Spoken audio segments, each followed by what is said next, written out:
So, you've done your research into your customers who will be using the app or website you are creating, and what they need is a super long list of features. You've got 100 ideas flying around and only so much time, money, and resources. So how do you figure out what to prioritize? In today's video, I'll walk you through a simple 5-step framework to prioritize features that deliver the most impact for your users, but also meet what your business can produce. These steps are practical, actionable, and proven to work whether you're in tech, design, or product management, or own a business. So let's get started. Welcome to UX Fast Track. My name is Jamie, and I help product designers and product or business owners grow their business, get great reviews, and make more money. So let's jump right in. Step 1, you have to understand your goals. So first, align your priorities with these clear goals. Ask yourself, what are the business objectives? What do your users need most? And what's actually feasible with your current resources? This is the foundation. Without clear goals, you're just really kind of guessing. In product design, we use tools like OKRs, otherwise known as objectives and key results, or stakeholder interviews to define what success looks like for us.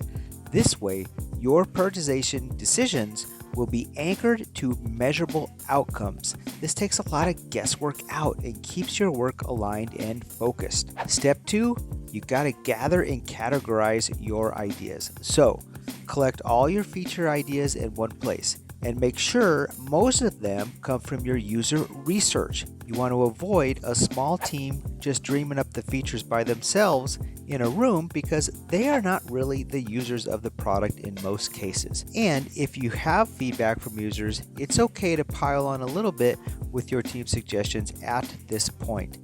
Once you have a big bucket of ideas, the next important step is to categorize them into these categories. 1, must-haves. Now, these are features your app or product or business must have for it to solve the problems for your customers or users and have value to them, right? The second category is nice-to-haves. These add value to your users. Maybe you heard from your research that they need these things, but it's really not essential for them to get to their goals or have their problem solved. The last category is not right now. So these could be really good ideas that someone came up with, but they're not a priority right now for a couple of reasons. 1, maybe they're just medium on the user value scale, or maybe they would take a tremendous amount of time and resources and money to produce. Once you use this filter of must-have, nice-to-haves, and not right now, this will help you reduce that overwhelming feeling of having a million features that you could potentially make, and it really gives you a clear picture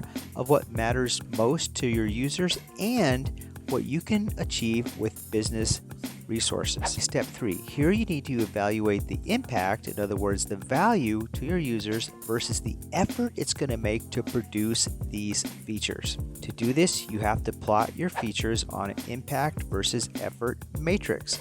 Typically, you can put your ideas on a physical post-it note and write them down, or if you're doing things remotely, you could use a tool like Mural or Miro and use virtual stickies and arrange them on a grid like you see here. After this exercise, you will have categorized your ideas for new features into these areas.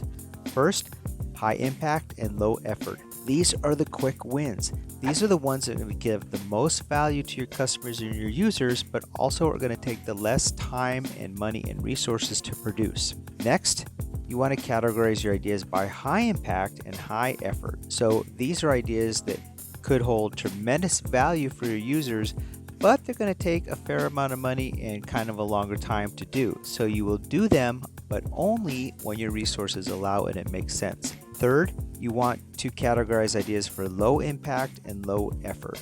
These are things that are just of mediocre, lukewarm value to your users, even though they won't take very much time and effort to produce. And the last category is low impact and high effort. So these are the things that users don't really need that much, but they're going to take a long time and a tremendous amount of money and resources to produce. So You avoid these ideas at all costs because they're just really a total waste of time. If you can follow this matrix framework, it's going to help you make smarter, faster decisions and focus on features that move the needle as quick as possible with maximum efficiency. Okay, step 4, you have to have stakeholders involved and users involved in this process. Prioritization isn't just about what you think by yourself. It's critical to involve your stakeholders and users in this process. You have to share your ideas, but also listen to others' feedback. For stakeholders like developers or product managers, or if you can involve your users even better, through this collaborative process, you're going to build trust and ensure that you're making decisions based on real-world input. Step 5, you want to revisit and refine on a regular basis. Prioritization isn't just a one and done thing, okay? As your product evolves, your goals and your user needs may shift, right? So set up regular check-ins, maybe every quarter or every sprint, to revisit your priorities and adjust them as needed. Agility here is key. You have to stay flexible so you can ensure that you're always working on what delivers the most impact to your users, brings the most value to your customers, even as things change. In closing, there you have it, quick and dirty, 5 simple steps to prioritize features that deliver the most value to your customers, but also are within the realm of feasibility for the business to produce. Here's the steps again. Step 1, you want to understand your goals. Step 2, you want to gather and categorize these ideas. Step 3, you want to evaluate your ideas on an impact versus effort matrix.